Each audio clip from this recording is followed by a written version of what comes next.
Very well. Let this abomination unto the Lord begin.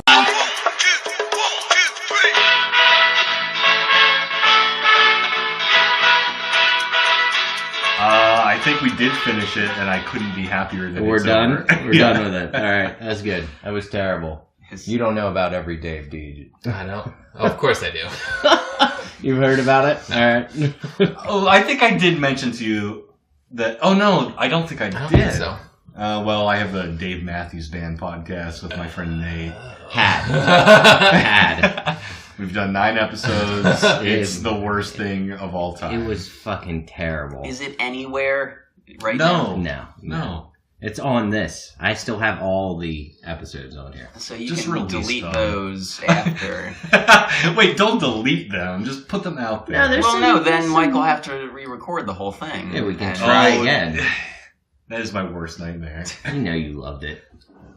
Well, I have fun hanging out with you and Nate and drinking, but Every time... I don't look forward to listening to a Dave album once a week. Well, no, I thought you did, because every time you showed up, you just had this, like wonderful... glowing? Yeah, just, I got this again. All right, they're doing it. I'll never look at the world the same way again after I heard the crash for the 40th time. All right, so welcome to the podcast. We're back. We're back, baby. Yes. This is Dave, This is James. This is Suds. and we have our returning guest Hey guys, I'm Justin. for the second half of Bender's game. Yeah. Not my favorite half. Not your favorite half? Somebody hates whimsy. Yeah. It was very, very whimsical. Well, I know that I think both James and Dave have said that there's too many, like, non sequiturs, but Well, okay. I love it. I think it's great. I felt like just right away, like they shoehorned some things in. Definitely. Oh, we're going to talk about the Morks. Yeah, are we gonna that's in-depth exactly what I just that? thought of. Yeah. Well, where does this episode, the second half, start? Where did we start off with this? Last week we ended at, in the chicken shoot. Okay. This would be great if it weren't for all the chickens. Fry. I mean, he's not wrong. But he always says that in the worst situations.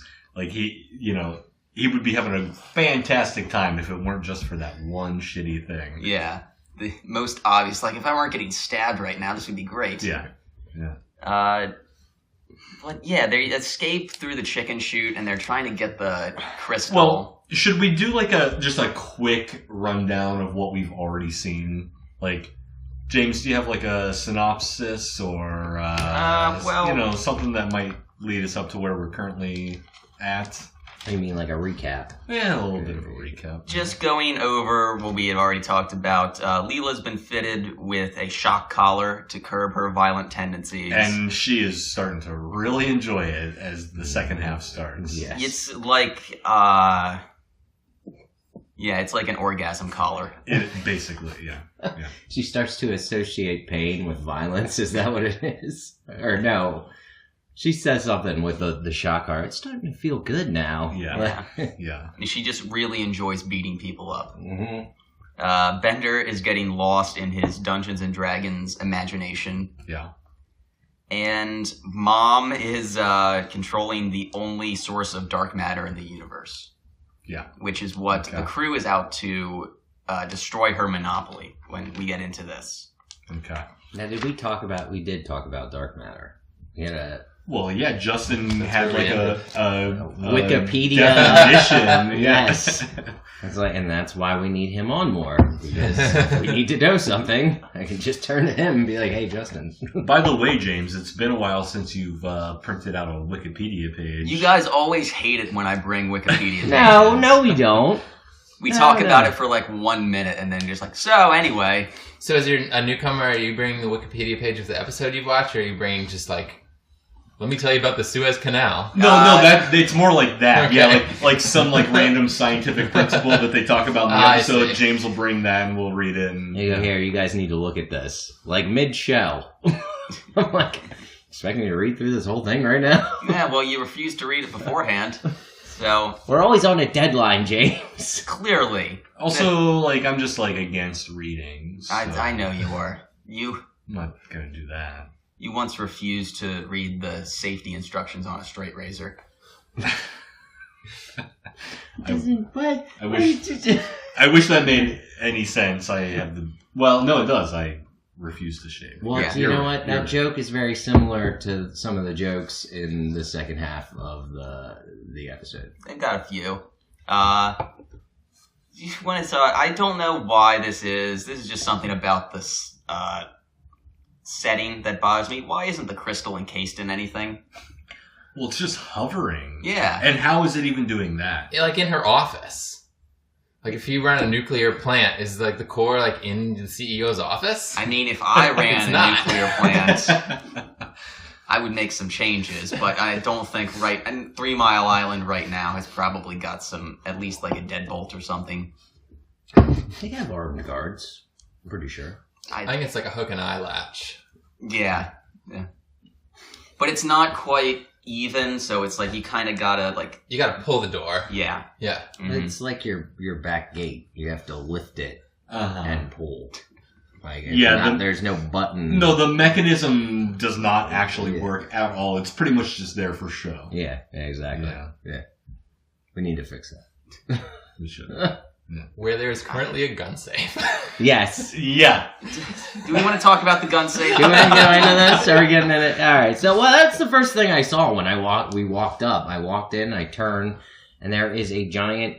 At first, I'm like, is that a filing cabinet? That's kind of what it looks like. Yep. And that was the way that I described it to Elise, who is in the peanut gallery over here. Yeah. But I was like, I think we have new neighbors that just moved upstairs, and it looks like they just placed an unlocked gun safe in the backyard. They realize that's not storage, though, right? I don't know what they realize, but what I will say is that, and I've told Elise this, we need to get a table and chairs ASAP in the backyard so that they don't think that they can fucking use that because it's our backyard. Yeah. It's not theirs. They don't get to use it. Well, you say our. Do you mean the collective apartment? I mean me and Elise. No, you're laying claim? Is that yes, I'm laying claim. You might as well just go take a giant dump right out in the middle. Oh, in the safe. Oh, that could... Oh, that could work. Okay. All right. Your stuff That's is in my backyard. Yeah, well, exactly. I know what my plans are for the evening. I think we should just get you an expedition flag to plant out there. Giant S. Is that what it's going to be? Okay, yeah. Okay, also, someone referred to you as the Suds today in passing. Who? It was fucking Scott. Oh, okay. Well, I saw Scott earlier at the bar. He goes, "Oh, the Suds was here," and I'm like, "Wait, what?" Yeah. The Suds. The Suds sounds like the street term for venereal disease. Oh no! Oh no! Oh no! Shaspa. If you could not repeat that and refer to me as a venereal disease, that would be great. The venereal disease What's that? You got the Suds again. Oh, it does sound terrible. Yeah. Foamy discharge. Oh, God. Good night. And we're starting this podcast off right. All right, so we're right about to go to what is I want to say it's the main point of this episode. It takes up, not that much, maybe a half hour of the episode. Yeah. Because all right, so I'm not particularly fond of this episode. Yeah. This movie in general. It feels a little like James and I have talked about it. It just seems a little disjointed altogether. Well, just talking about how, this is a part of the second half. It kind of feels like you're starting over. They should have started if they were going to do the fantasy world, start that, way sooner, at the end of the first act. But then they just bring it in after all this, and now it feels like we're starting the plot over again. Well, and they do actually, there are some scenes that are identical in the fantasy world to scenes that have already happened in the first half of the episode. They definitely retread a little bit. Yeah. At times. And it just, it feels uneven. But, I mean, when we go to the fantasy world, like, the first thing we see, Leela has turned into a centaur. She no longer has the collar on either. Yeah. True. So has Hermes. And also is a woman now. Hermaphrodite. Yeah. Yeah. But Fry is normal. Why is Fry not turned into anything? Yeah. Yeah, and we talked about this briefly, maybe not when we were recording last week, but everybody does sort of have some alteration, except for Fry. But maybe that's because, Fry does turn into the sort of Gollum character. So, if he was like a centaur or a slug or something, because we definitely see his turning from a normal human into, he's being corrupted by the dodecahedron. Yeah, but they still could have made him a hobbit. Like, because originally the character that they're satiring, or whatever you want to call it. Frydo. Yeah, Frydo. Or no, when he turns into Gollum, he basically turns into Gollum. Yeah, he does. Yeah. They could have just had him be a hobbit. But I feel like if they thought, if we do that, the joke later on about the hobo and the rabbit wouldn't have been... And the first time I heard it, I laughed, but like... It's a dumb joke. It is. It's a dumb joke. Incredibly dumb joke. Yeah. But Fry is that character throughout everything who is basically the same all the time. This is the everyman character. Yeah, I think Fry is the stand-in for the viewer. Okay. Fry is us. He is the perspective through which we see. And he does make some very... Well, if that's the case, the way in which the writers write Fry, they don't have a very good opinion of their viewers because he's a fucking idiot. Well, But, Fry is the person from our time who has come into this fantastical future. And, the entire conceit of Futurama is that it's someone from our time and every man from our time who's come into the future. And so, he retains that persona, I suppose. Yeah. That's Leela, true. what's different about your hooves? That's a good point, because we do need that... the dummy there to ask the obvious questions, like, what is that gizmo over there? And just like, that destroys everything everywhere. Oh, good. Oh, and by the way, it looks like a VHS tape or whatever. Like, everything looks like something from our time or older, but it's the future, but we still have they're laser discs. still using it. Yeah. I guess, should we talk about the professor's love affair in this? Because it parallels his affair with Mom in the... Oh, no, they do, and I wanted to bring that up. They do, like, the flashback Professor-Mom love story several times within, this is just another iteration of it. Which, it's short and sweet, but it's, like, always, what was the one? He's talking about making sweet love to her. Now, that's way back in, like, one of the third or fourth season, maybe. And Fry's in the background. We didn't need to hear about that part or something like that. But it's always, like, some story or another. And he goes into it, I was in love, or I was her consort. Yeah, but that's part of, like, the retreading the ground that we've already gone over. Because we already know that Mom and the Professor have a relationship. Although we don't see any of Wernstrom in the fantasy world, which is kind of a bummer. Yes. We did see him earlier, though. Yeah. In the episode. But I'm going back to my second husband. Yeah. Wernstrom. There is a very funny bit in this. That is reminiscent of when she fires him in the first half of the episode, where she just blinds him with a scorpion. Yes. What'd she say? Walt, fire the employee like I taught you. It's like a button on a speak and spell or something. Yeah, but he gets, like, smashed through the wall by what the hell is that? It's just like a fucking giant All right, what's inside of an engine? Piston. There it is. Thank you. Good work. I know. I'm trying. I'm trying today. I will say I don't like the way that they made a lot of the characters in the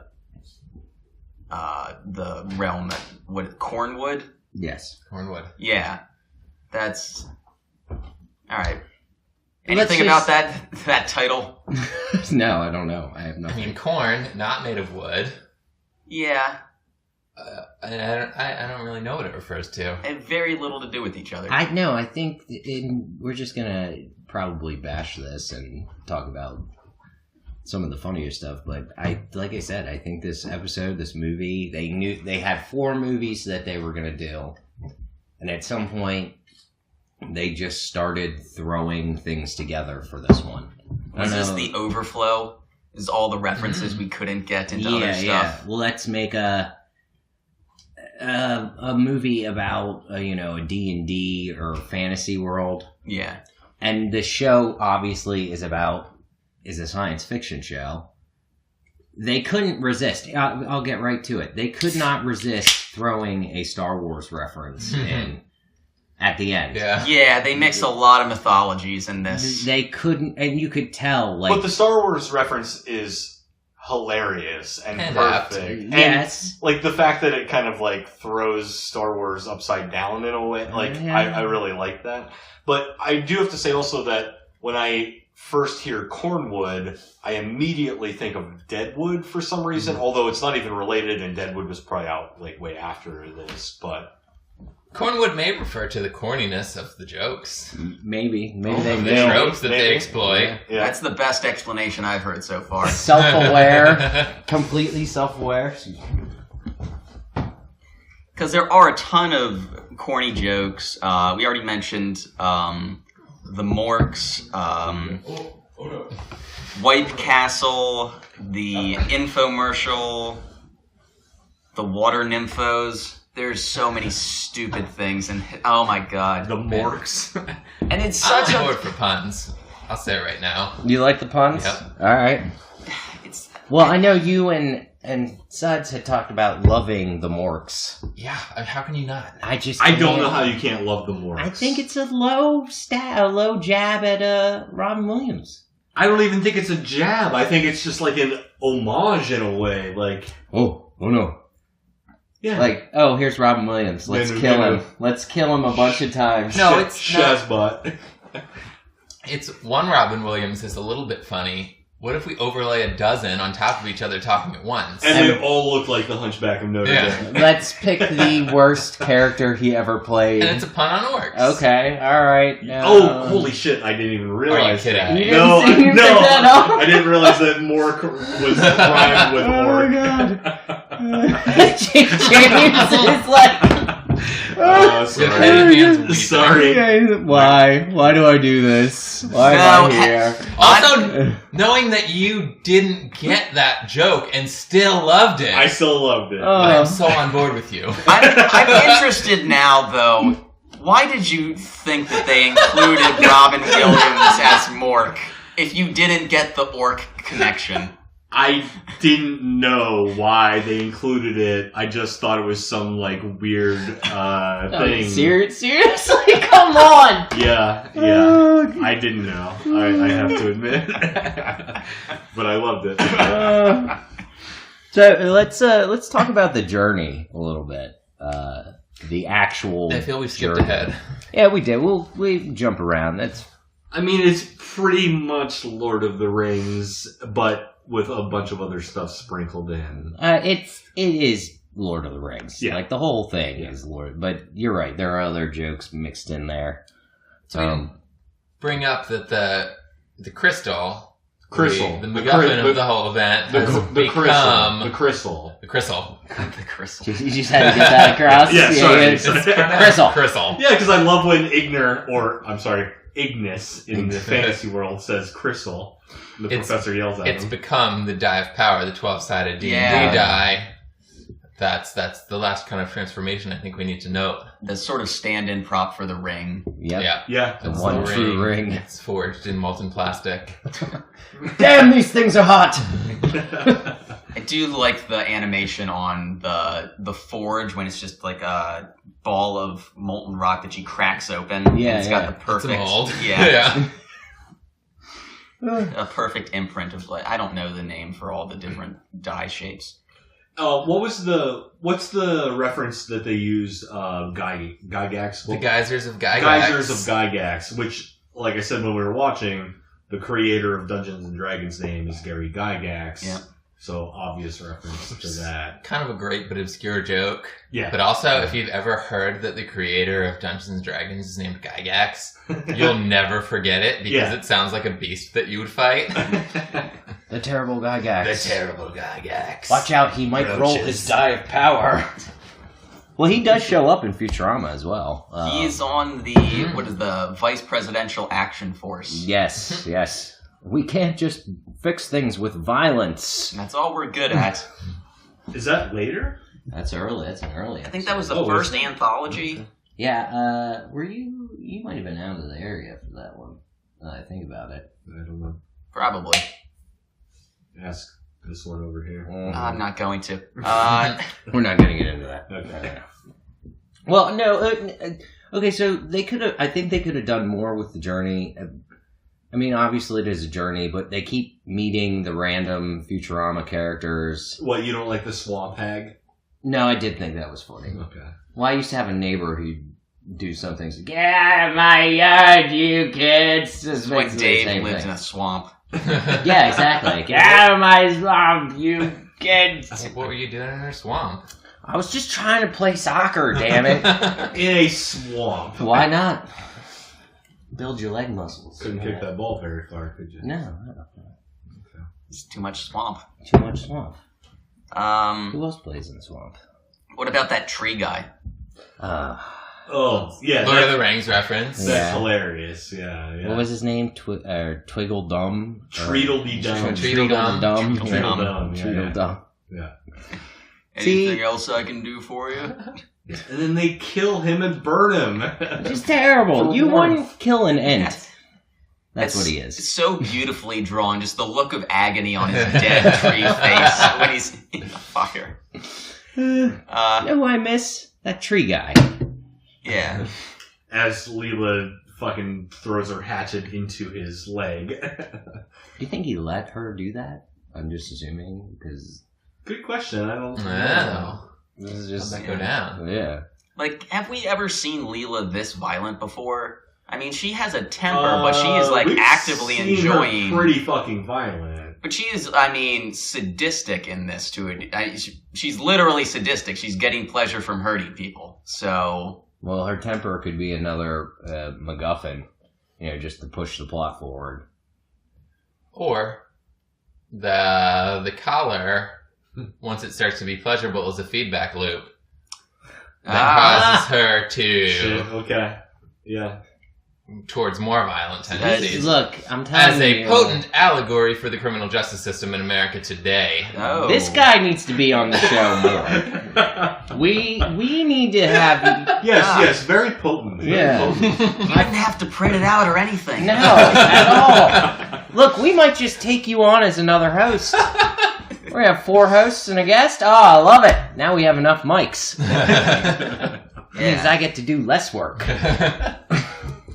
She might just be in like a Skinner box where she is, except instead of pushing the button to get a food pellet, she punches someone and gets orgasm shock. Exactly. We didn't mention that. There is basically an orgasm shock sequence. I claim Orgasm Shock as a band name. Damn it. Oh, yes, that's good. Yeah. What kind of band? It's probably a grindcore band. I knew it. Yeah. Continue, James. I'm just jumping around. Do we want to talk? Well, we should mention Zoidberg because. Oh yes. When they're in the Cave of Hopelessness. It was named after Reginald Hopelessness, who was the first person. Wait, what happened to him? Mauled by the Tunneling Terror, I believe. Tunneling Horror. Horror. Okay. Yeah. But Reginald. By the way, Reginald Hopelessness. Band name. Ooh. Oh, another one. Yeah. I think Reginald Hopelessness is going to be my alias when I flee the country. On your phony passport. Yeah. For some reason, I just thought you were going to say porn name. You're the worst porn star of all time. You can never get it up. Like, nothing works right. It's just a disaster. Like, what kind of porn am I shooting that I'm just like the sad boy? I'm Reggie. Wait, that's what you call yourself? Like, his full name is Reginald Hopelessness, but he never introduces himself that way. It's just, I'm Reggie. I'm Reggie Hopeless, They guys. Soon find out just how hopeless it is. God. It's terrible. Also, that scene in every porno where the star walks in and introduces themselves by name. Yeah. Hello, I'm Ron Jeremy. This is my co-star, Reggie.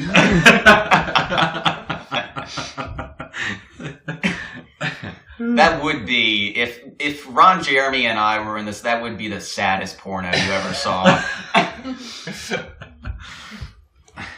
Oh, Ron Jeremy accused of sexual assault. Let's move on. Wait, what? Yeah, when did this happen? It's happening. The dominoes are falling, man. Yeah, it is. I just heard about Louis C.K. The other fucking day. I think I told you that. Like, did you fucking read his response? Oh, he responded. Yeah, but he basically. What did he say? I'm curious to see how you interpreted his response. Well, he didn't apologize. Not once. He just basically kind of, and no one can see what I'm doing. He said you're brushing your shoulder off, which is exactly what he did. Yeah, he said these stories are true, and by the way, I feel bad because I've got all these projects coming up, and it could affect that situation. Well, what I would call that, he's basically just farted in the face of society. That's it. Okay, yeah. No apology, nothing. He did. No, he never said that he was sorry. He just honed up to what he did and went on with his merry fucking way. Yes. Like, what? I mean, I don't think it's gonna work. Oh no!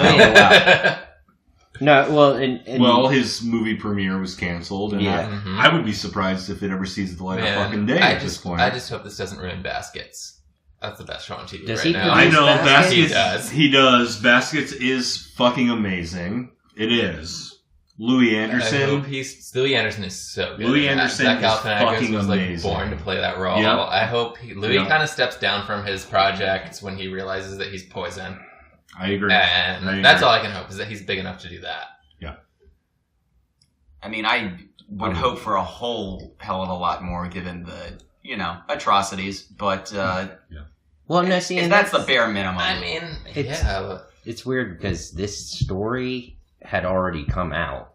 Like, well, there have been accusations for what's her years. Name?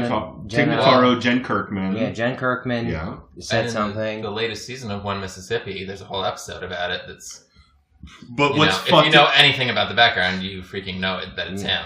But what's fucked up is that he's a producer on One Mississippi. He's a producer on that show. Yeah. That's that's kind of fucked up. He was in a place of power and he knew. Yeah. Regardless, he let this story come out. He's like, nobody will fucking. Like, I'm rich or whatever. Well, I think that's what he's been doing for years. Yeah, but in the New York Times article, Tig actually made a statement that she is like upset that he is associated with her show. Her show is the new on FX. Yeah. What is that called?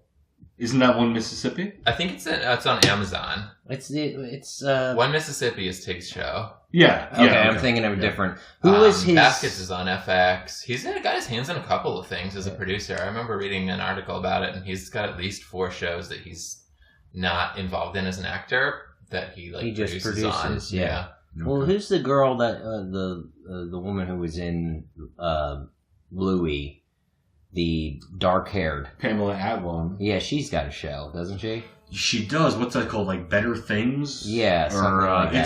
It's something like that. Is he produced? Does anyone know if he produces? Yeah, he absolutely does. Was he? Because she's been in every single one of his shows. Like the she was in Louie. She was in Lucky Louie. Yeah, she's been in everything. Now, do you think she was aware of any of this, or that she might have been? I don't know. Okay, I have no idea. Can't pretend to know. Well, now that we brought the show down, that was funny. Yeah, exactly. Hey, this is a podcast where we do a deep dive into the current cultural talk about situation. Things. Yeah. You know who's innocent as far as we know? Billy West. Oh no! Oh God! Why? Oh God! We're gonna hear things. Billy, do not disappoint us, please. It's really depressing to talk about this on a Futurama podcast, and even more depressing that we got on this subject at my announcement of my forthcoming porn career. Yeah, I was gonna say. Reginald, I wish you the best. Even though it is hopeless. Oh yeah. Oh, it's so hopeless. Let's get back onto the journey and back to the show. Fine, if we must. We must. We should talk about Zoidberg's mutilation. You guys can talk about Zoidberg's mutilation as much as you want. I'm going to sit back and just have a listen here. Wait, what? Okay, fine. Leela... Okay, so, yeah, Zoidberg comes up over a little mountain situation down in the cave. It initially looks like, normal Zoidberg. However, he's a giant beast. He's got, 8 arms or something? Sure. Leela attacks him. She cuts one of his arms off. She eats one of his 2 hearts. And just throws the other one away, which is very wasteful. Yes. And Zoidberg, makes a joke like, good luck trying to kill me by only tearing out one of my hearts. Hey, what are you doing down there? She rips his second heart out. But yes, this is kind of like the quintessential scene where we're seeing that Leela, she's basically bloodlusted at this point. Like, she wants to just murder. But she takes a special interest in murdering Zoidberg. As most of the Planet Express crew would, I think. Yeah. Which... Wait, no. I thought you were sitting back and not speaking. I would appreciate... no, I'm please. back. No, I'm back, baby. No. I'm back. No. I'm back, baby. I'll let you know when you're okay to rejoin. I'm good. Don't worry. Don't worry, Suds. I'm good. Okay, but she's like slicing around on Zoidberg with her sword. Slicing around on Zoidberg. Yeah. What are you doing today? Just slicing around. On Zoidberg. That sounds like a Denny's menu option. Moon's over my hammy. Slicing around on Zoidberg? Yeah. It's like a crab enchilada. Egg on top.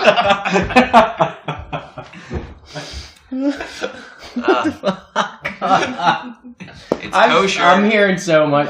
Is that actually a menu item at Denny's? Moon's over my hammy? Yeah. Oh, yeah. Oh, yeah. It's like What the fuck? They have the most ridiculous... It's got eggs on it, it's got ham on it, it's got bread on the outside. Then, in other words, it's a ham sandwich with eggs. Then slicing around on Zoidberg would fit in perfectly. Right? Yeah. Patent pending. If you see that at Denny's, we probably have not gotten paid for it. We own Denny's now. That's what it is. We own Denny's. We're going to sue Denny's. Look out for the Planet Express cookbook. Yeah, exactly. Coming this spring. By the way, I saw... I don't watch new episodes of The Simpsons, but I did see a screenshot from apparently the latest episode of The Simpsons, and in the background there was a poster that said, "Please bring back Futurama," and it had a picture of the Planet Express ship. You guys know there's a Simpsons Futurama crossover, right? Yeah. I've seen that. Yeah. We do a podcast, bro. We know about the crossovers. All right. Stop giving our guest a hard time. He's never going to want you to come back. All I'm saying is if you do that episode, bring me back. Yeah, no, we will do that episode. Hopefully. We'll do that for one of the... Well, we'll do that for one of the throwbacks. Yeah. Well, that's not really a throwback, though. That's like later. That's after Futurama finished. Yeah, it was. Like season 26. Yeah. We'll wedge it in there. We'll shoehorn it in somewhere. Really wedgie it on in there. Wedgie it on. Oh, foreshadowing. So we start to meet all the other Futurama crew as fantastic characters. Mm-hmm. Well, we've talked about Amy as the Nympho. Which... We've talked about Zoidberg. We've talked about Hermes. Farnsworth. Well, yeah, Mr. Wizard, as somebody calls him. And by the way, does everyone or anyone remember the show Mr. Wizard on Nickelodeon? I do. Yeah. Okay, good. He's on like James, early in you're the 10 morning. years old, so you wouldn't know, but yeah, Mr. Wizard was fucking amazing. Like pre-Bill Nye. It was pre-Bill Nye, yes. Yeah. Oh, well then... Beekman's World. I was going to say, Beekman's World? Yeah. No, Beekman's World also had that clay animation. Beekman's World was weird. Yeah. I remember, like, when I was a kid even, like, Beekman's World and Bill Nye was on at the same time. Yeah. And, like, I remember, and I haven't seen it in decades, but, like, I remember as a kid being like, Beekman's World is gross. Yeah, he did real, like... Like, he seems dirty. Yeah. Well, looking back, like, I've gone on YouTube and looked up clips of Mr. Wizard. Yeah. And he's always, like, touching kids' shoulders and stuff, and it seems really weird now. Like, too familiar? Yeah. Oh, God, that's what we're going to hear about next. Oh, Mr. Wizard, no. Yeah. My childhood! So, wait, wasn't last show you referred to Farnsworth as... Not Gandalf, but...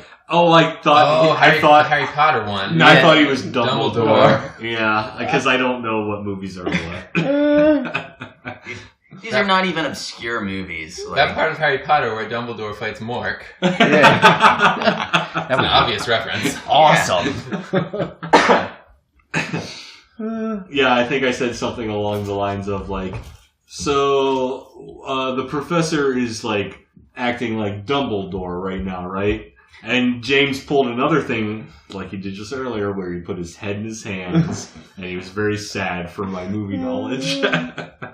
Elise, you're supposed to be fixing this cinematic knowledge of his. Come on. We watched Uncle Buck last night. Oh, whatever. I bet I've seen that before. I was gonna say. You haven't seen that. Well, you've done one right thing. Yeah. You've seen The Great Outdoors, right? That's my fucking favorite. Okay, yes. Alright. Yeah. Well, the next time you watch City Slickers, I guess. I've seen City Slickers. I know you have. I've also seen The Legend of Curly's Gold. Of course you have. Of course. Can't get you. Did you give him the movie yet? Yeah, it's here. He did. Have you watched it? I have not, but neither Elise nor I have seen it, and we talked about it, and we both feel that we need to watch it. Okay. So we'll watch it. All right. We've been too busy just watching The Adventures of Ford Fairlane over and over again. Why do you keep... Why? I told you to watch it once. We've seen it 10 times in the past week. What the fuck? Well, it's my favorite movie. Your Scientology DVD. Yeah, I was going to say Scientology. That should be mentioned. I am now a Scientologist. Elise found a Scientology introductory video in California earlier this year. I was given one and invited in. True. And we've just been watching it on repeat. Your cadence must have been really high. Look at those titles of each section. All right, L. Ron Hubbard. Founder, Beliefs and Practices. Basic Principles of Scientology. Parts of Man. All I'm going to say is that it's not that crazy. He's got some good ideas in there. We don't actually know how much longer Suds will be part of the podcast, so please enjoy his voice while you can. He might be moving to California sometime to be closer to the mothership. No, I'll go to Tampa. Tampa's where Clearwater is the headquarters, so I'd probably just go straight. No, seriously, look at these parts of man, the 8 dynamics, the components of understanding. It's just like they threw a bunch of words together. The emotional tone scale. What the fuck? This reminds me of a game that we play. You guys ever drink Yogi tea? They're like these herbal teas, and they have like little inspirational sayings on. I've seen Yogi tea. Alright, they have these little inspirational sayings on the tag, and the game that my wife and I play is that you can read the words, you can rearrange the words in literally any order, and they will have the same amount of meaning as they had initially. That is an awesome game. And so it'll be like, the thoughts are the light of your life. The light of your thoughts is your life. Exactly. You've got it. That's the Yogi T game. Oh, we gotta try that. That sounds really fun. I like that. So they didn't try and charge you for the DVD? No. Well, no, that's just good works. That's outreach. No, they gave that to her in the hopes that she would just like look at it and be like, okay, this is what I need. I'm going into your center right now. I feel like when they hand it to you, you're like, all right, 50 cents. Wait, what? Yeah, you touched the DVD. No, 50 cents. This is free because they expect you to then spend your entire life savings moving up all of the OT levels until you learn that Xenu, the alien, came to Earth, deposited all of the bodies into volcanoes, and then the Thetans escaped. I feel like none of that is actually what they're preaching, but at the same time, it probably is. It is exactly what they're preaching. Okay, all right, good. If there's one thing I expect from a religion is for it to stem from a third-rate science fiction author's mind. Yes, exactly. I'm telling you, him and Ayn Rand were in the same movie. Like, Scientology is just like his failed novel. He was a shitty science fiction author. Oh, God, yes. And I do want to make... sued. I do want to make a random plug right now. If nobody has listened to this, and I'm talking to you guys right here, and fuck the listeners, I don't care about them. Oh, but... Dude, there's a podcast called Last Podcast on the Left. Yeah, I know you're there. Yeah. Henry Zabrowski is one of the hosts. He's a fucking amazing comedian. But they do a 4-part series on L. Ron Hubbard, and it's fucking amazing and hilarious. That was how I found out about the his affirmations. Yeah. Oh yes, his affirmations are fucked up. What's the I do not need to masturbate. Yeah, but I it. will because it feels good. It does not make me a lesser man, but I enjoy it. It's just like the most... Do you even have that list anymore? We need to read that on the... we did read it on a prior podcast. I forgot about that. We did like a... I think it was a bonus or something. I might still have it. I think I gave it to Patricia for a while. Oh my god, I would love if you had L. Ron Hubbard's affirmations. So Scientology is cool with masturbation? Well, no, L. Ron Hubbard is cool with masturbation. Okay. Yeah, it's not necessarily okay for the underlings. Gotcha. Yeah. He is at the... You have to rise to a certain level before you put... Well, you have to pay like $300,000 before you're allowed to masturbate. So Tom Cruise is almost there. Oh, come on. He's paid like $1 billion into Scientology. He's not quite there yet. That's why he's got to kidnap people like Katie Holmes for 3 or 4 years. Man, this one keeps getting dark. Oh yeah, I think it's one of those nights. Let's continue on with the actual Futurama podcast. Do we have to? Yes, we're 45 minutes in. We should not hold our guest up as longer than we have to. He said he's got nothing going on. So. Well, how far in are we? Right now? We talked about the journey and we talked about all it's okay. So when time wise, how far are we? Oh, 44 minutes. All right. Well, let's take a quick ad break and then we'll be back. Yes, and air quote ad break and air quote. Well, yes, you've been inserting the ads, correct? Of course, I had. All right, that's all I needed to know. Thank you. We'll be right back. Listener, do you need to cut up your friends? Do you need to cut up your friends right now and in style? We have something for you. Yes, we do. It's the Eviscerator. Yes, that's right, the Eviscerator. The only knife with a staghorn handle. The staghorn? Is that real staghorn? It is. I know what you guys are thinking. Now, wait a second. Is that not a Manticore horn? At this price, you'd assume so, but this is the real deal. I mean, really, at that price. We're going to have to put a timer on this. Now, wait, this code, if you want to call in, it's 1109-458B. You don't want to miss this opportunity, folks, because this is, I thought it was Manticore horn, but this appears to be pure staghorn. And yes, sir, this might be the last time you can get your hands on this murdering weapon. When you say staghorn, that's horn from a stag. It is. It is horn from a stag. This is horn from a stag? Horn from a stag? Good Lord! I've got the specs right here. That's a well-worn stag horn grip. So if you need to slice up your friends in their sleep, No, wait a second. Let's not worry about the details because everyone knows what's going on. Let's set a timer. 30 seconds. That's all that we got.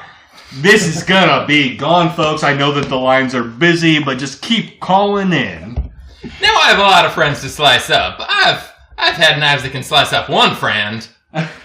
Well, Can this knife go the distance? This knife can go the distance, especially with the stag horn handle. Now, what if I know you got one friend you want to slice up, but what if you got two friends you want to slice up? It can slice one, it can slice two, it can slice three. Hell, I'm a popular guy. I got 5 friends. Oh my, it can do all of those. You are in luck. The Eviscerator has been rated at a 7-friend slicing level. Well, oh my, well, we gotta increase that timer to at least 2 more minutes. And staghorn? No. Could somebody just tell me what is the price of this staghorn handle? Now, I know this staghorn handle, this staghorn knife should probably be at least like $3,000. I'm gonna stop you. $44.99.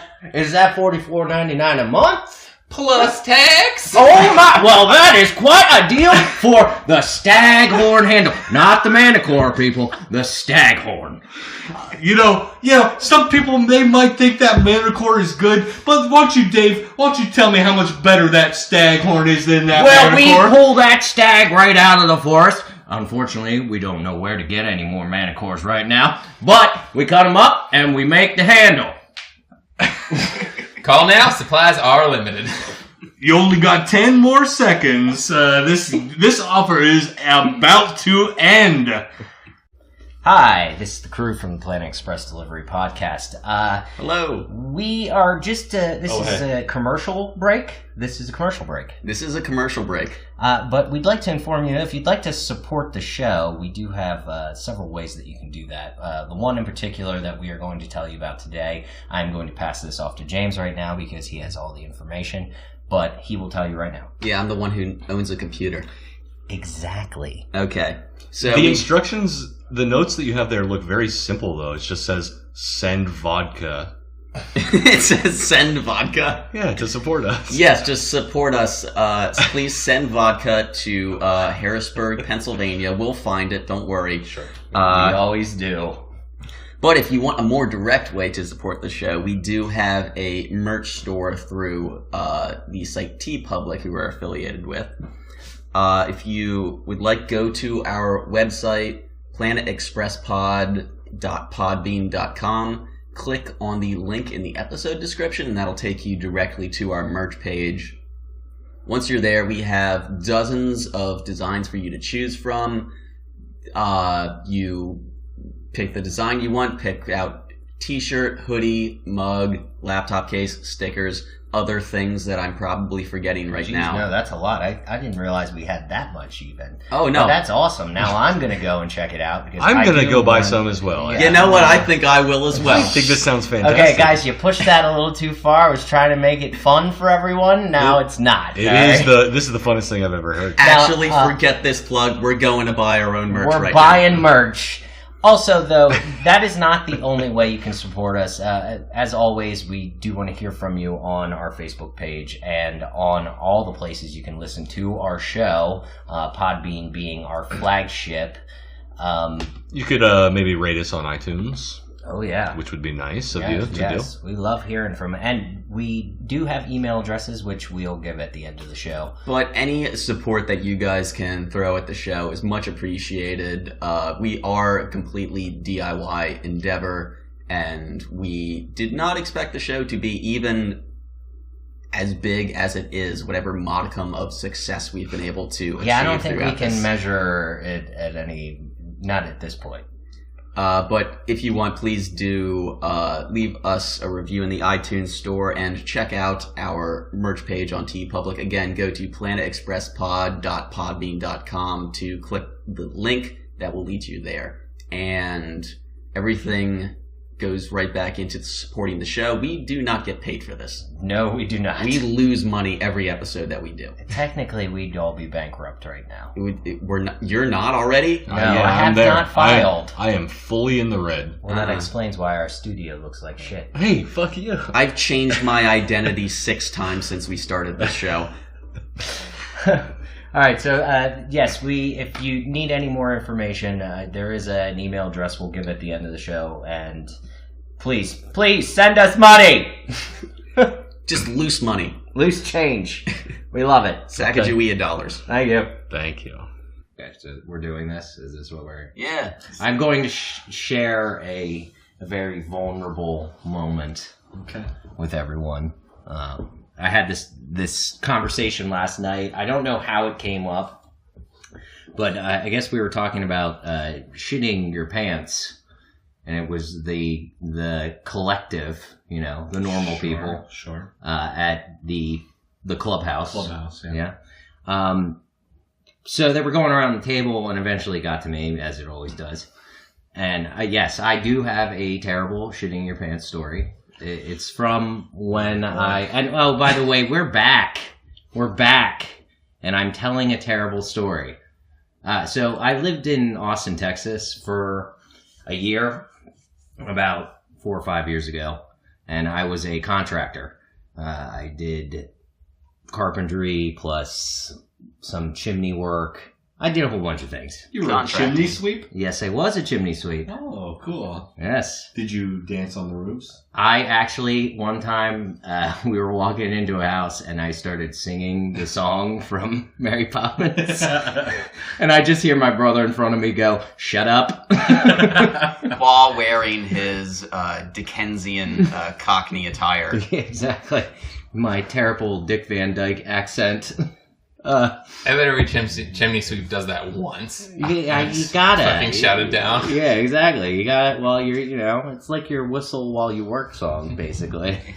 So I was contracting with this guy in Texas, and we were at what I can only call a compound in the middle of the desert. Which, yes, sounds more ominous and scary than it actually is. It was just a severely rich person's fucking mansion, house, ranch. And we're doing a whole bunch of construction. So at the main house, it's just a whole bunch of workers like me and my boss and just doing shit. Nothing works there, though. Everything is under construction. So we go to lunch, and apparently Dairy Queen is a big thing in Texas. Okay. Dairy Queen is a big thing everywhere, man. Yeah, but like ice cream. In Texas, it is like it is huge, and they serve actual food there now. You can get burgers and fries. They've done that since their inception. No, you couldn't get. That is true. Okay, all right. Well, I was not aware. You could get burgers and fries and you chicken. You can get hot dogs. You could never do that in this area. Like, if you go to the Dairy Queen in New Cumberland, they didn't have, You can get hot dogs and hamburgers, yes. Before you couldn't. You could just get ice cream. Nope, you're wrong. Okay, well, maybe I am.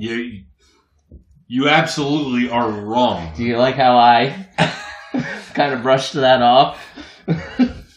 Anyways, we ate at Dairy Queen. I will never eat at Dairy Queen again because of this incident. So we're riding back to the compound in the middle of the desert, and my stomach goes, blub, blub, blub, blub, blub. And I'm like, oh, well, maybe it'll go away. I'll be all right. Now, it's like 100 degrees in Texas all the time. And on this day, it was like 110 degrees. And apparently I'm not good with heat. Nobody can see me, but I'm basically albino. Yes, you are. Yeah. I am the gingerest of gingers, as it were, except for I don't really have red hair. I have strawberry blonde hair. Ooh la la. Yeah. You're not supposed to be saying anything. She doesn't understand rules. Just keep dancing. So we're on the job and we're working, and then all of a sudden it just hits me. You ever get that like stomach like hit, that pain, and it just feels like something dropped? Like just goes bloop. I don't know. No, you've never had that?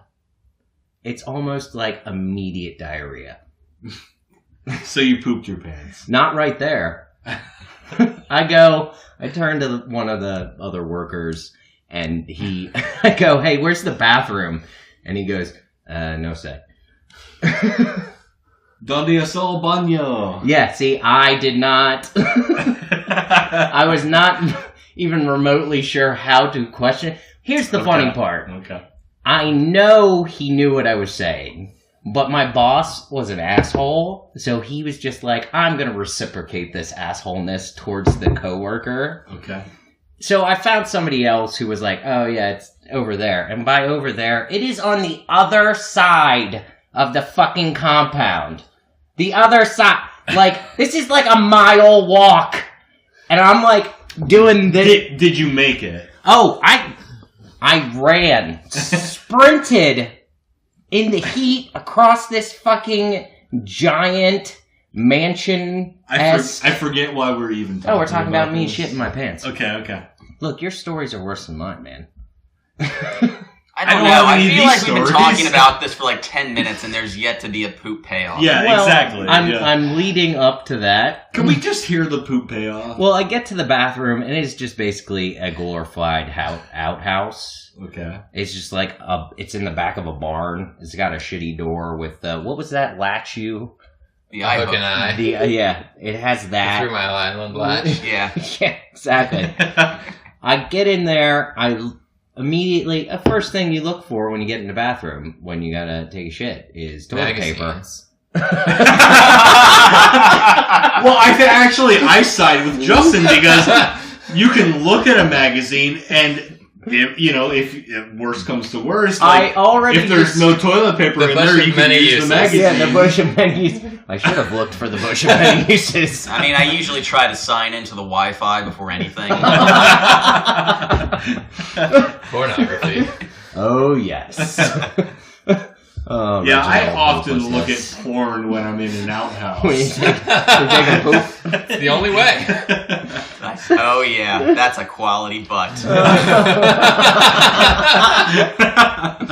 See, aren't you glad I started telling this story? I'm actually not. Because now we're back on pornography. This ties in. White Castle. Yeah, exactly. White Castle. The White Castle. Yeah, that's We true. also didn't get the poop payoff yet, so I don't mean to interrupt. Oh, no. So I look for the toilet paper. There is no toilet paper. Yeah. And then I feel a second drop.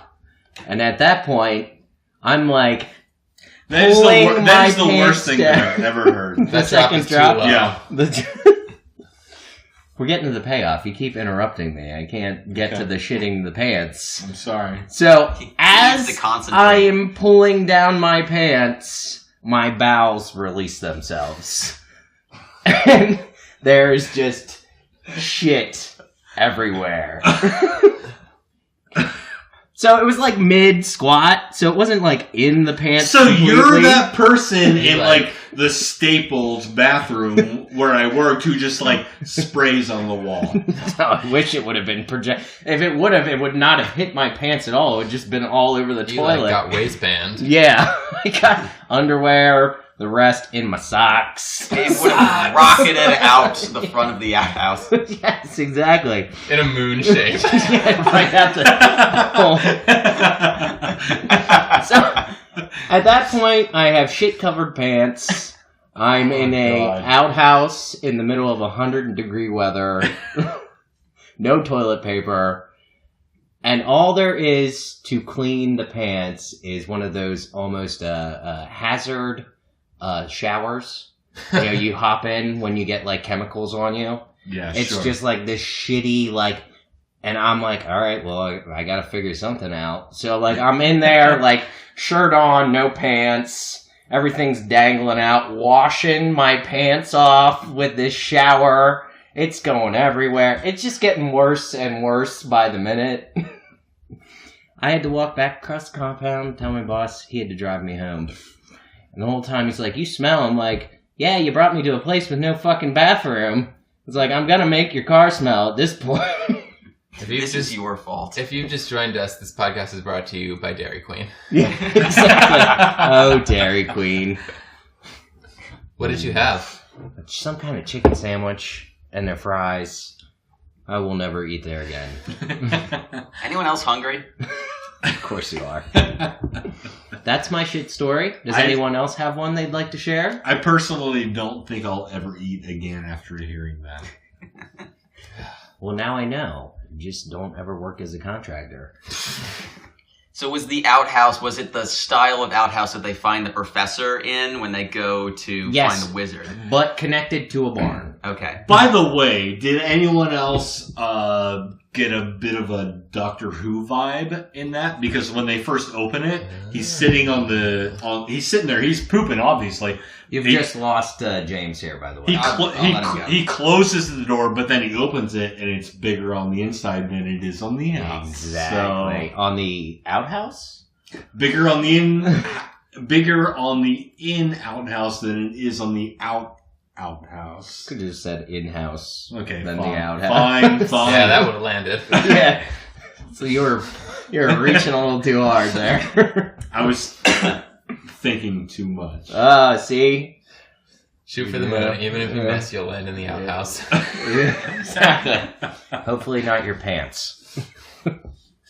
All right, let's get back to the show after that. We have so far covered like 60 seconds of the plot of this episode. That's normally what happens. Yeah. Welcome to the Planet Express Delivery Podcast. So we were talking about their journey. Let's just skip ahead a little and get to... You know what upsets me about this episode? And this has nothing to do with what you're saying or what anybody's saying. But there's a character that we never see. No. Can you guess who? We do see, if you're talking about... What do you mean there's a character that we never see? There's a character that we never see. In the fantasy world. Yes. That we never see again, or that is spoken of but never... No, just a character that's not in this episode, to my knowledge, at all. And it bums me out. A regular character on the show? Semi. I was thinking last week, why was hedonism bot not in therapy? Yeah. Okay, well that's a good point. Which we didn't even talk about. That's because he does not recognize he has a problem. I apologize for nothing. Actually, there's two. There's two that we do not But we do see Scruffy. We do see Scruffy, yeah. He's just mumbling the whole time. Well, take another guess. An ancillary character. Not in the episode at all. Exactly. Either part. Yep. We don't see Zap. We do not. And who else? We don't see Kith. Exactly. We don't see Kith. Well, they're a package. Yeah. But what would Kith be in... He's already weird. Well, would you not be surprised if you saw him in the swamp? I wouldn't be, but, like, I think... Kith is the swamp hag? Yeah. Oh, that would have been good. Oh, yeah. Get off my lawn. Yeah. But Calculon is in this. Yes. Yeah, we see him for 20 seconds. Yeah. Then he gets smashed. Yeah. But... Because Bender can't figure out the proper way to First of all, a drawbridge does not come down the other way. Well, I mean, if you get the dual action hinges, then... Oh, yeah, because then you can use it to bring fresh air into your castle. Oh, yeah. Exactly. That's a good point, Justin. Yeah, that's a good point. No, that is not... They don't have AC in this world. That is not how windmills work. Exactly. But he brought this up earlier. I hate White Castle. That is such a needlessly stupid joke. And I like puns. It's not the best joke. No. Certainly. It's certainly worse than Mork. Yeah. Oh, for sure. Agreed, yeah. Well, the Mork scene is at least funny. They do basically so now you like the Morks. No, I hate the Morks. I think it's funny when they're getting cut up because the way that the crew reacts to them. I mean, it pulls you out of the movie or out of the fantasy a little bit. But, like, White Castle is just like, you could have just called it White Castle That's just as funny, and you don't go the extra step to. I wonder if it's like copyright slander territory. Well, that you have to change it to fall under the parody law. That's what it probably was, that because this is just like satire on the fact of White Castle. But if they didn't name that and they used something else, then they wouldn't have the excuse to make the drawbridge a big toilet seat. No, it would have been more funny had they called it White Castle and there be a bunch of toilets. Did they even make one joke about Throne? No, they did not. Missed opportunity, right? Not only is it a bad joke, but it's a half-assed joke. Yeah. Who did you guys talk about? Who wrote this episode? Who directed that type of thing? No, James used to be like really on top of those things, but I feel like he's just been falling apart lately, so he doesn't do that anymore. I think he's taken a cue from you. Yeah, you're a bad influence. Exactly, you're bad. I don't have. You're a bad person. I don't have responsibilities on this podcast. You're supposed to schedule. Although you did do a good job with this, guys. Hey, I figured it out. Yeah. I'll give you that. I'm gonna give you that one. No, I'm giving him no credit. You did a great job moving in next to me on happenstance. Yeah, exactly. Yeah, exactly. And running into me last Friday night when you were hard up saying, by any chance, do you like Futurama? That is exactly what happened. Both in our backyard smoking, and he peeks over the fence and says, "Hey, do you want to be in a podcast?" That is exactly what I did. I was like, "Hey, okay, well." I thought it was more planned than that. No, I seriously did. Now I feel like an idiot. Forrest Gumping his way through life. Would you like to be on the podcast? To be fair, I was wasted one time on the front porch, and that's when I met Justin and Joelle. But yes, like 2 Fridays ago, I was out back, I was wasted again, and I was smoking a cigarette, and I saw my neighbor who I thought seemed cool, and I knew him from Fennec Design, and so I just leaned over the fence awkwardly, and I was like, "Hey, do you like Futurama? Come talk to us." And I was just there trying to get some advice from my Wilson. Oh, jeez. I got nothing, but here I am. No, I failed because I put my mouth up too high. You saw my whole face. I know who you are now. Yeah, exactly. Yeah. I'm no Wilson, that's for sure. Has anyone seen Wilson's face? Do you guys know what he looks like? Everyone has seen Wilson's face. You never Googled it? No, I never care Googled it. after the fact. Okay, well, I Googled it. I need to see those things. You're ruining the mystery. No, there was an episode. Was there? They're showing him in the show? Yeah. Oh, jeez. That's a shark jump if I ever saw one. Yeah. We're showing Wilson. What? Well, you're clearly out of ideas. All right, so Mom becomes a dragon, and then Fry becomes a dragon. Who cares? Well, no, yeah. Presumably anyone listening to this podcast. Well, they just got to listen to me tell a terrible story about shit in my pants. I think they do give a shit at this point. Well, let's... You gave a shit. Yeah, I was going to say, somebody's got to say it. No, about nice one, Justin, nice one. But about 30 seconds into that terrible story, everyone bailed, so we don't have listeners. No. They like They're like, when's he gonna shit his pants? When's he gonna shit his pants? That's the cliffhanger. You gotta tease that story out over 10 episodes. Exactly. Next episode, will Dave poop himself? Yeah. Will Dave poop himself? Spoiler alert, he did. He pooped himself. Well, I feel like you ruined the payoff of that story by telling everyone that you did poop yourself at the beginning. Well, yeah, that's the problem with it, obviously. But we can do it over again. It can be like an epic journey. I don't want anything to do with this. Yes, you do. No, I don't. No. Yes. You can mirror the classical hero's journey of that is encapsulated in this episode. Trying to get to the bathroom. Trying to get to the bathroom. It's a quest. Mirror Mania. Mirror Mania. Hashtag. Yeah. Hashtag Mirror Mania? I don't know what that would be. I'm a little drunk. And we're all here. Yes. The podcast has finally come to fruition. This is why we're billed as functional alcoholics who have a podcast. We don't know any other way. No one under 18 should be listening to this. Oh no, we really earn that explicit rating on iTunes. Oh yeah. But how do they do that? Do you have to like just say I'm explicit? Is it like a faith thing? I mean, we are. Oh god, we're marked as explicit, but they have someone who like reviews. Somebody has to listen to every podcast and be like, "This is safe," or "This is." They say the fuck word. I'm pretty sure they just review one and just like, they said boobs twice, so let's put the rating on there. I'm pretty sure we've said far worse than boobs. I don't think we have. Cunt. Well, not boobs once, boobs twice. Yeah. Boobs. It's 6 times now. We've had 6 boobs on this podcast. You can get.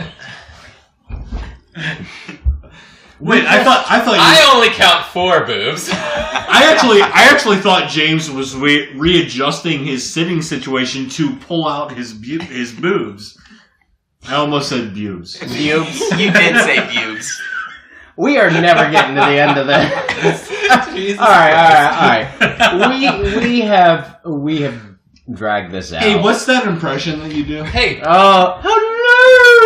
Yeah, what's her name? I forget. My name is Julia Child. Oh, Julia Child. For some reason in my head, I couldn't get away from Sarah Lee. I'm like, they're going to do a Sarah Lee impression. what's this big button in front of me? Does it say reset? Uh-oh. Push?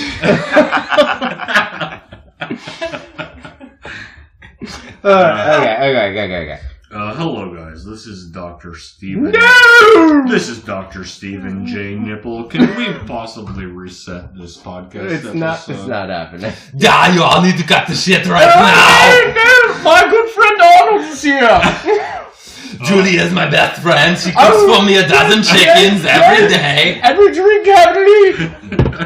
Hey, this is Betty Crocker. Hey, this is Sarah Lee over here. You guys got any cool recipes? Sir, get the fuck out of here. What are you doing talking to Julia? Betty, you sound extremely strong. What kind of roids are you on? Oh my god, I just ate a whole bunch of gravy. The brown gravy? Oh, so much gravy. That is my favorite kind of gravy, the brown. Oh, don't say that. Sorry, I can't. Now we have competing food personalities. Hey, this is Sarah Lee over here. Guys, just like, can we just bake some goods or something? Yeah, My answer Jemima says no.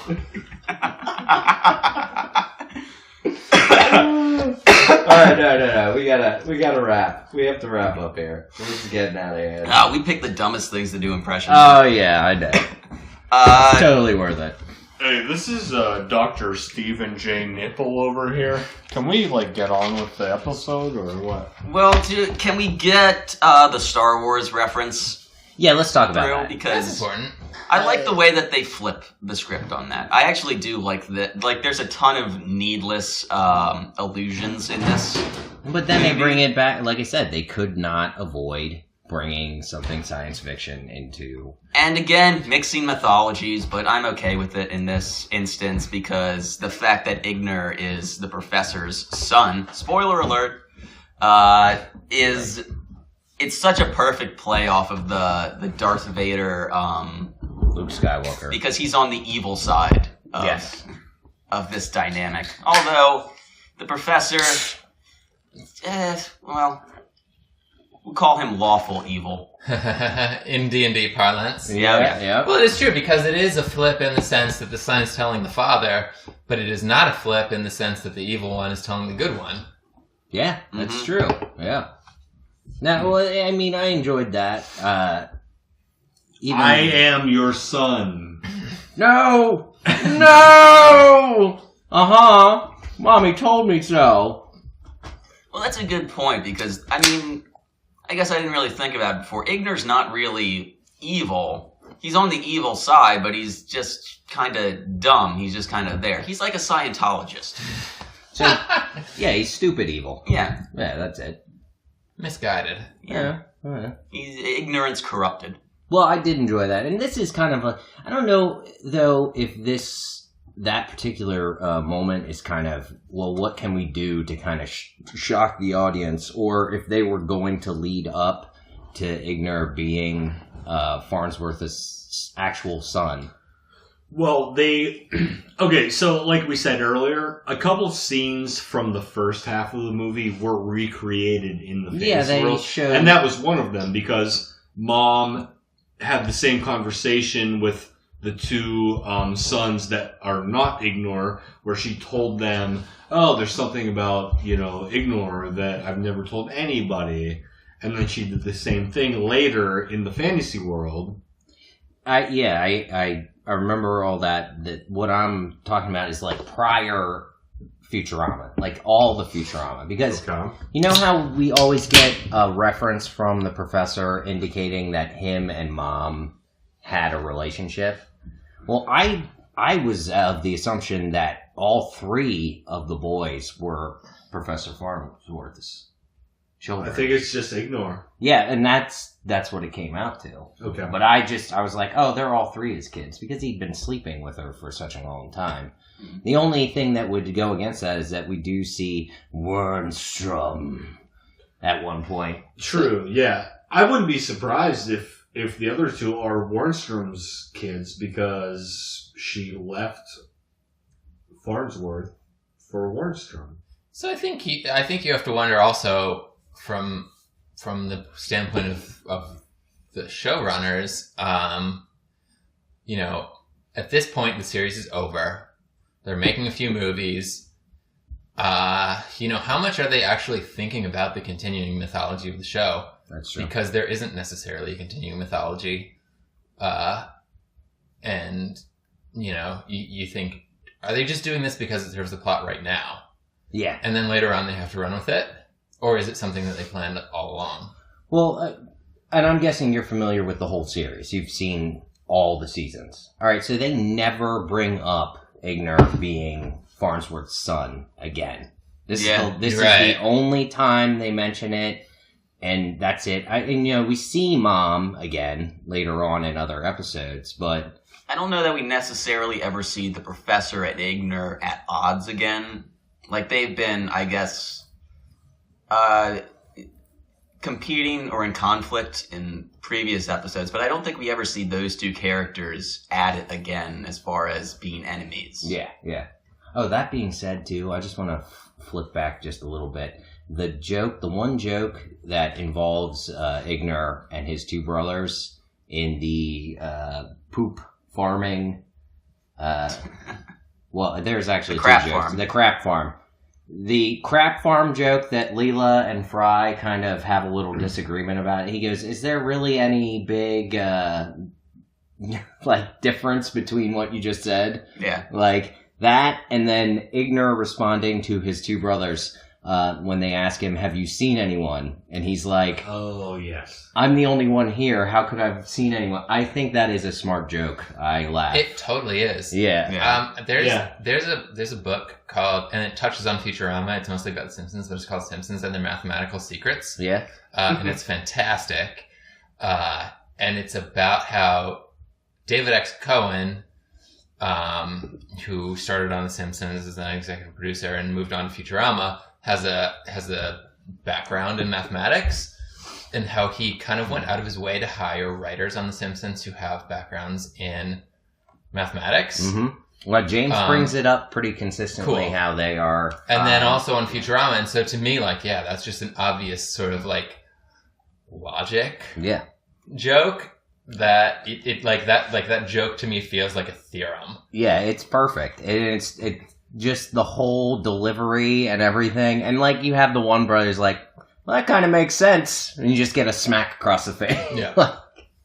It does kind of, that makes sense that it's the, if this equals this, then this, because exactly. And David X. Cohen has background, but Ken Keeler is an applied mathematics professor who wrote a functioning theorem specifically for Futurama. You've already done, I'm sure, the body switching episode. Yeah, we have. No, we haven't. Futurama theorem. We didn't do Oh, no, we haven't I thought that was earlier. No, that's later. No. We definitely did the Futurama. We talked about it. We did not do the actual episode. That is from Prisoner of Benda, which is, I want to say season 7. I want to say it's coming up. Okay, well, the expert has spoken. Which you're more than welcome to join us on. Yeah. Justin, do you like getting drunk and talking about a cartoon? Man, well, you just nailed me. That's most of what I do when I'm drunk. I'll meet you in the backyard. Okay, cool. I'll do my best Wilson impression over the fence back there. Hey, just move that stump over and you can stand on that just below fence Are you height. saying that I'm short? You know, my boy Randy's been bullied in school. You gonna solve that problem for him? What was his name? Tyler Thomas? Jonathan Taylor Thomas. I think Randy was the older kid. Oh, what was okay, JTT's kid? Oh God, what was Randy his was a name? kid with like the spiky mullet. Yeah, he had the weird face shape as well. Yeah, I wonder what he looks like now. Elisa, that's Brad. Oh, Brad! Was Randy the youngest? No. Randy was JTT. Who was the youngest? There was definitely a Randy. Mark was Randy's JTT. Okay, there was a Randy. All right. Peanut gallery to the rescue. Fully expecting to just like break the pint glass on the table. Like, I know there was a Randy. I am seething with Randy rage. Okay, so wait. We should probably, when we get through these episodes, that's the show. We're gonna do Home Improvement. We're gonna do Home Improvement for the next podcast. Yeah. Shit, why not? Imagine how many what is that fucking magazine Teen Tiger Beat? Tiger Beat, that's right, yeah. I still have a subscription to Tiger Beat. Yeah. That doesn't exist anymore, right? I don't know. I keep getting them. Okay, then it still exists. They've just been reprinting the same issue since 1987. Right now, it's 35-year-old Jonathan Taylor Thomas. I still walks on the beach, guys. But now he's bloated and he's got a shitty beard. He's like, hey, I've got a failing carpentry business in Akron. I like walks on the beach, but my 3 wiener kids can't get out there for vacations that much, so... Honestly, though, that's easy to say, but I think, the child stars that you never heard of are, the ones that are doing good. That's the ones that are true. Yeah. I made my money, and now I just, live in a mansion, and I don't work, and I'm fine. And you don't hear about me because I'm fine. Yeah, we only hear about, the Lowens and, the, fucking... Macaulay Culkins. Yeah. Yeah. The Macaulay Culkins. Yeah. All those Macaulay Culkins. Yeah, there's that pizza all band. those Macaulay Culkins. He's doing good. I know, I heard about Adam that. Green. Yeah. But even Macaulay, it's you're kind of a fucked up weird guy, but you made your money and you're living as a fucked up weird guy, and that's cool. That's what you want to do. Yeah. I'm just glad Fred Savage got out. Right? Yeah. Oh, and a great director. Directed most of the episodes of Always Sunny, I think, right? Yep. Yeah. Well, he's in a new show now, I think. Acting or directing? Yeah. What show? Is it Friends from College? Yeah. Oh, yeah. I've heard of that. Okay. I haven't watched it, but I've heard it's been pretty split down the middle. You either like it or you don't like it. That's basically what I've been hearing. Okay. I haven't checked it out yet, though. All right, so where were we? We're at the end, I think. So how did they get out of the fantasy world? Oh, well, they have a final conflict with Mammon. Yeah, Mammon is what she's called in the fantasy world. If you haven't noticed, this is an obscure joke. It's a play on the word mom.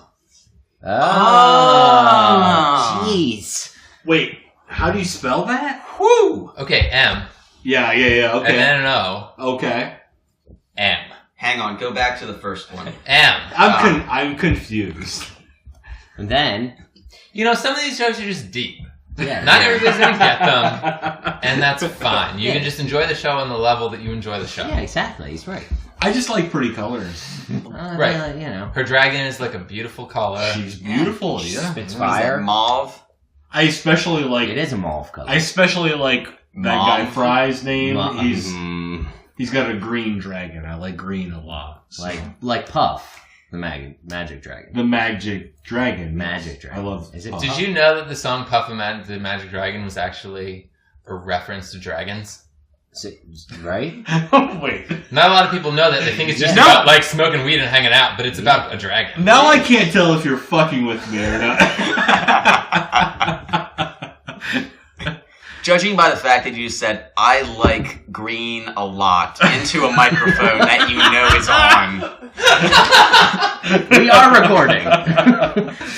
Oh, God. So, yes, they end up... Can we just talk more about, like, Elrond? Well, we're going to finish up, and then you can talk about whatever you want to. Okay, I know what I'm plugging at the end of this episode. Okay. Are we going to do a bonus episode about L. Ron Hubbard again? No bonus, but I know who I'm plugging. Well, I know what I'm plugging, too. So, Okay, cool. Yeah, continue, whatever you were saying. All right, well, they end up losing the Die of Power to Mom. They don't get... They don't get it close to the other die to destroy the dark matter. Well, they try super hard, and the professor has him do, like, Fry pull his super... Well, he's, like, wedge it up in there. No, that's a different part. That's from earlier on. What? Well, no, when they're all back, they're going to harvest the crap out of the professor. Yeah. And then he asks for one last thing, which is a hug with his son, which we find out... earlier on. I don't think I watched the same movie. Yeah, I think you're lost. So we're back in the real world. Yes, we've world. Come back to the crazy future world and not the crazy fantastic Our crazy world. regular world. Yeah, exactly. And you know what I'll say, kind of little tugging at the heartstrings moment. The professor and Ignar. Okay, a little bit, but really... No, it is. But the professor knows what he's doing. Yeah. He does. I mean, he might have sort of an ulterior motive, but I do think that it is sort of sincere what he's doing at the same time. Yeah. He wants to hug his child, and he does. And they've bonded over their love of eating crystals. Crystals, yeah. Did I get the pronunciation right? Yes, you did. Ah, yeah. Thank you. Crystal. Which if you've eaten them, you'll understand. Yeah. They go down nice. That's such a childish delivery of that line, too. But Ignar is, like, so stupid. We both aided the crystals. Yeah. Uh-huh.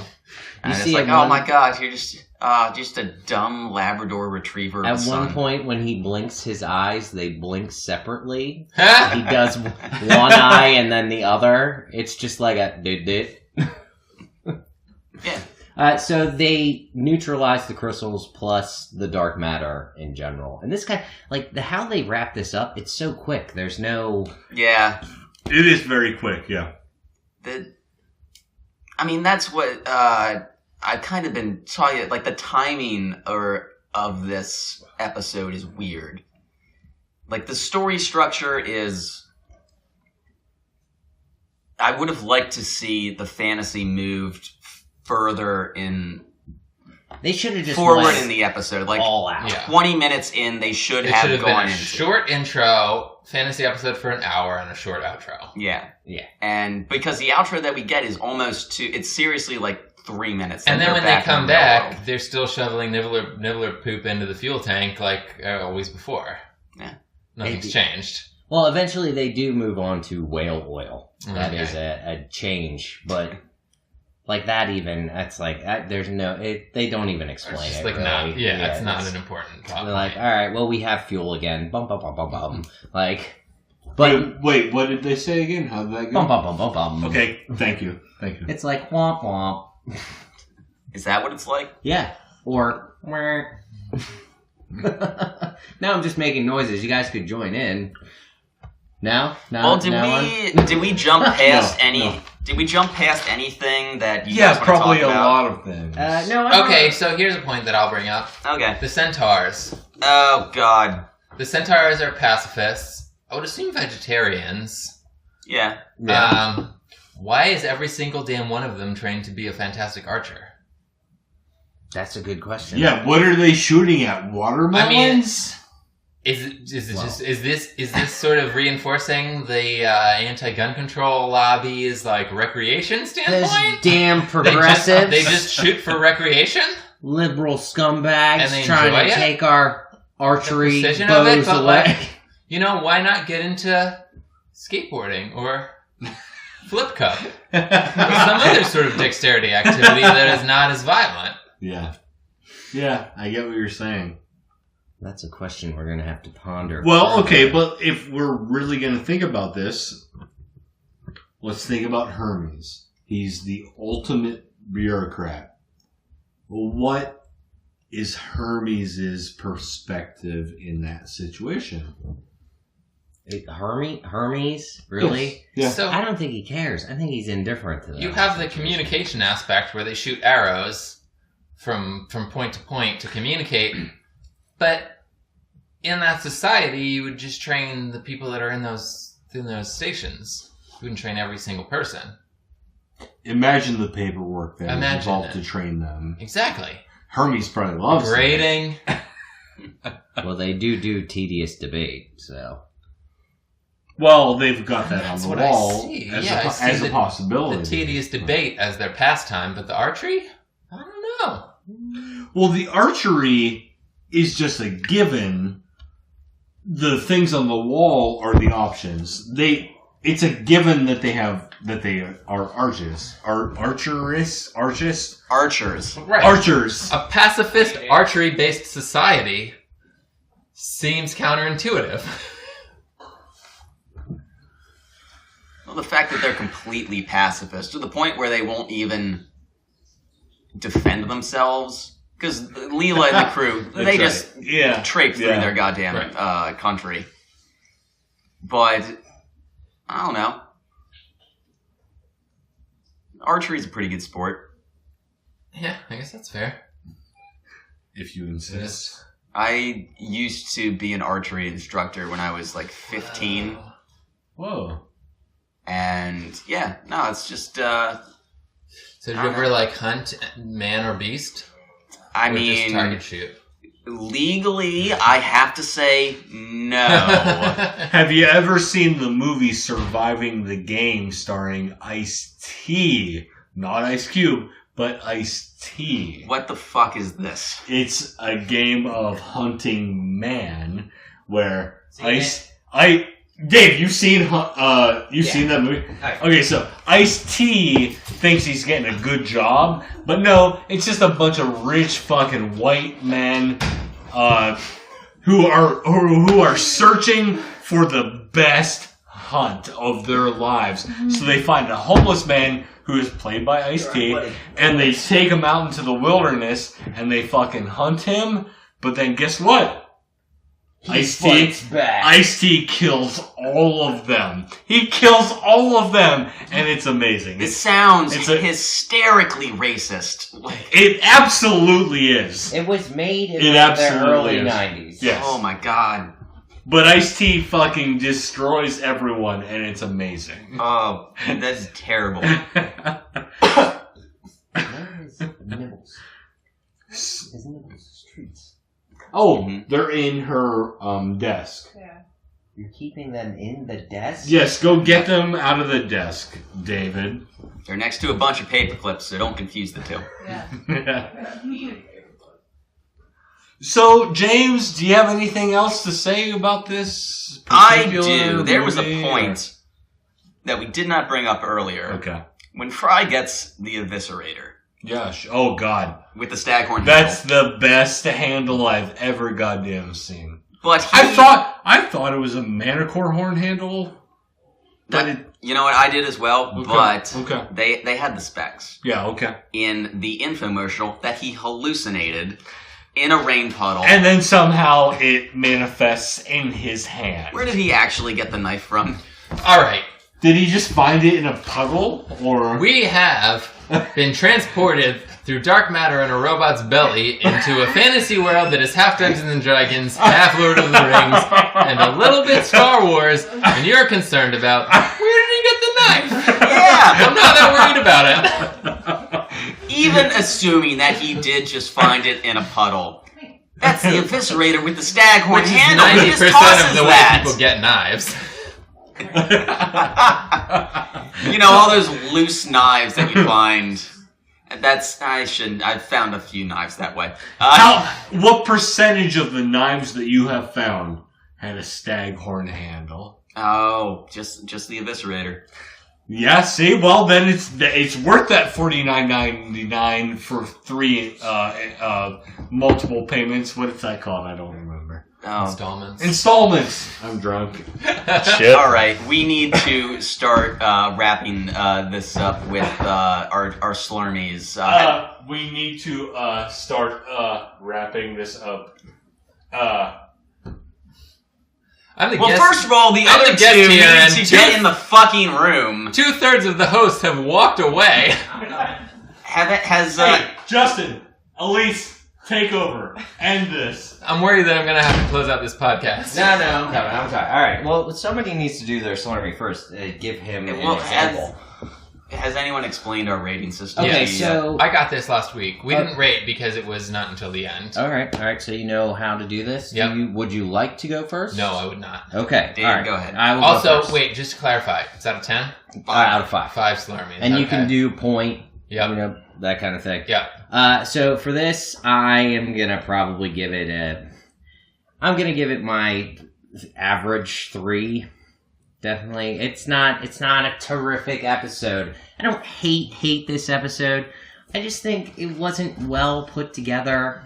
It was just very kind of meh.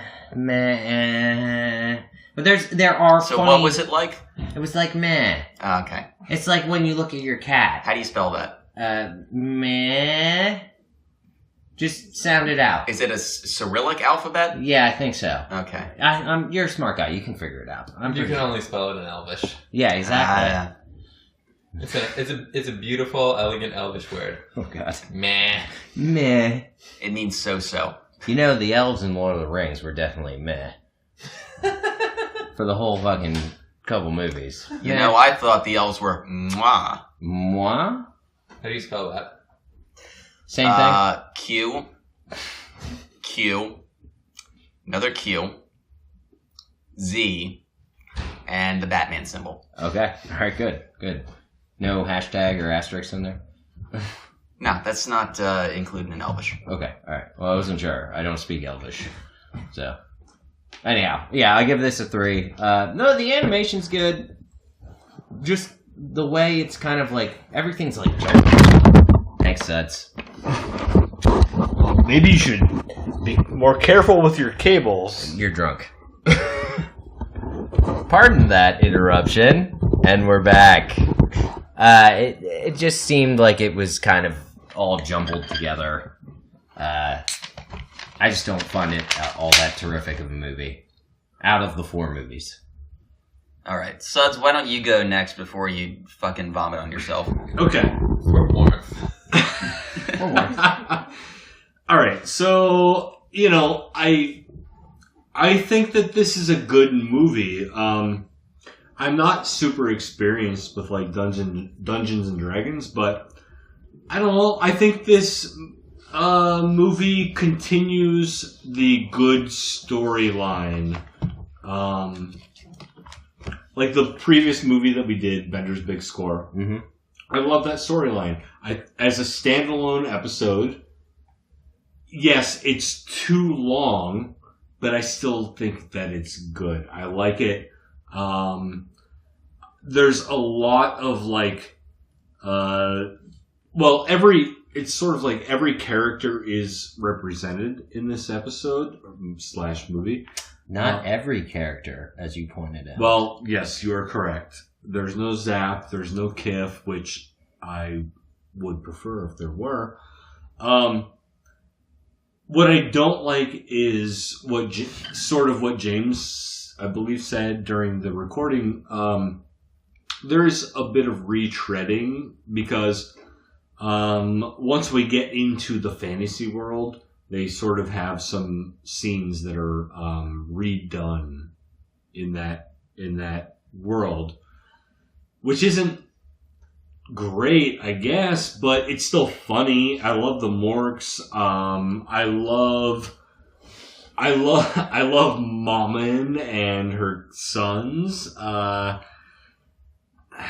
don't know. I think it's a pretty good movie. I think the whole D&D aspect is funny. I don't know. It's no Scientology. It's no Battlefield Earth, but hey. If you guys want to get into like a... Can you just rate? We're just waiting for a number, man. Yeah, just rate your rating is worse than my shit story. Come on. I would give this movie... I gave the last one a 5.0, as we all did. Yes, we did. By the way. I do like this one, but it's not as good as Bender's Big Score. I would give this... You know what? I actually agree with you, Dave. I think it's a 3.0. All right. Awesome.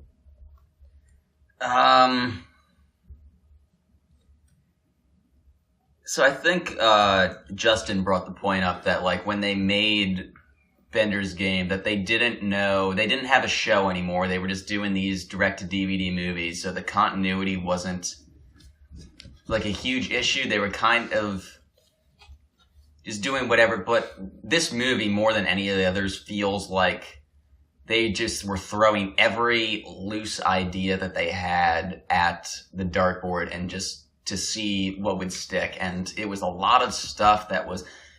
granted, there's a lot of things that are really funny in this episode. I hate the goddamn Morks. I was just going to say, one of the funniest things... The Morks. In this context, I think that the Morks could have been funny if they had framed them differently, but there's just a ton of stuff in this episode that just does not gel.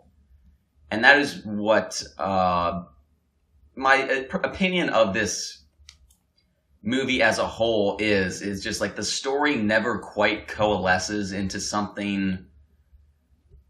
Like Bender's Big Score is so over the top convoluted, and there are so many different streams and threads time paradox on at one time, and yet they blend it all so seamlessly. This really, it just feels like they just kept piling stuff on, and eventually it figured out a way to... I think maybe that's part of the reason why they draw it to such a quick close, because it's just like, we're never going to be able to explain anything that we've just done. Let's just fucking nibbler power. Shit, we're out of here. So, as I said, there are a lot of funny bits in this episode, but as a whole, it just does not hold up. And I get the appeal with Dungeons & Dragons, why so many people like it, and Lord of the Rings, but like, this is not a great movie. I can't give it more than... I'm going to give this a 1.8. Holy fuck. Damn. Holy. Oh, no, you didn't. Yeah. All right. I guess, I recognize that the pacing is a fucking mess. And as far as plot and continuity, it's not the best. And if this were a drama, I would rate it similarly to you. But to me, it's a comedy. And the reason that I watch something like this is for the laughs. And this made me laugh quite a bit. I think there were funny jokes in it. The framework was a little rickety, but it was a framework for a lot of funny jokes. I think I probably would have given this a 3, but the Morks for me really make it a 3.5. Can I also... The Morks are the booster for that. Yeah, absolutely. Can I adjust my score? I want to give it a 3.5 as well. All right. The Mork boost. Yeah, the Mork boost. I'm right there with you. Yep. I'm sure that was probably like a total afterthought in the writer's room. It was just when they were working on this. How can we pad this out for a couple minutes longer? Yeah. Well, they thought, they finished the script and they were doing edits and they thought, years from now, when groups of drunk people are sitting around rating this on a scale from 0 to 5 Slurmees, what could we put in that pushes it a little bit? Showspot. And it's Mork. It's undeniably Mork. That's the hugest divide in the podcast history has been the Morks. I hate them more than anything. I hate them too. Why do you hate them? They're so stupid. They don't belong there at all. Yeah. You didn't even know they were based on orcs. What are you talking about? I didn't know that, but But that makes me love it more. But you don't think that there's a planet of Morks out there? Come on. Yeah, it's called Orc. Jeez. That's where he comes from. Mork, yeah, Mork for Mork. It's canon. Yeah. Although, I do have a question. So, this fantasy episode, you guys have heard that Matt Groening is doing a show for Netflix, right? Yeah. It is a fantasy... I'm tentatively optimistic. I am as well. It is a fantasy-based series. Do you remember the name of it? No. I don't remember. No. I think it's Disenchanted. Yes, Okay. you're right. Yeah. Do you think they went back, watched Bender's Game, and were like, we can do better? Nope. Maybe. I can totally see it. Unless Mork is the main character, I can't see how. Oh my god, I would love to see an animated series with Mork. You guys as the main character. Fucking terrible. Oh, what are we streaming now? Oh, we're streaming. What are you talking about? It's like a waterfall. Streaming. Alright, so we are at the end of the show, and I would like to thank our one true sponsor, the Eviscerator, with the Staghorn handle. The Eviscerator. If you need to slice up your friends in their sleep, get the Eviscerator with the Staghorn. It's rated up to 7 friends. Wait, I missed this part of the show. 7 friends, you say? 7 friends that you can slice up in their sleep. Well, that's got to have a stainless steel handle. No, it's the Staghorn handle. Oh no, my friend. It's better than stainless steel. It's the Staghorn handle. Well, sign me up. Well, why don't you just call 1-885-234 Staghorn handle and get yourself a set. I'm certain that that's the right amount of numbers. Thank you. God. All right, thank you for listening. As always, you can follow me on Instagram at DeadWolfSal. Follow me on Twitter at Gorilla Karate. Mike Suds all over, and just Google at Showl. And also, Florence and Libby, my band, December 1st at the Underground Bike Shop with Cave Paint and other bands. If that's not enough, come see Weird Year, December 2nd, at Uptown Little Imps, Harrisburg, PA. And definitely check out Weird Year, because they're fantastic. Yeah. Thank you for listening. We will be back. You know that, obviously, because you keep listening. Eventually. Well, unless we all, commit ritual suicide. Well, we have one fucking movie Well, left. what knife would you even use to commit ritual suicide? Exactly. I would use that Staghorn handle. I don't care what the knife is. I'm going to use that Staghorn to kill myself. Why wouldn't you use the Manicorn handled one? Well, because that shit is not nearly as tough as that Staghorn handle. Goodbye, everybody. Just give me that Staghorn. Off you go, apparently.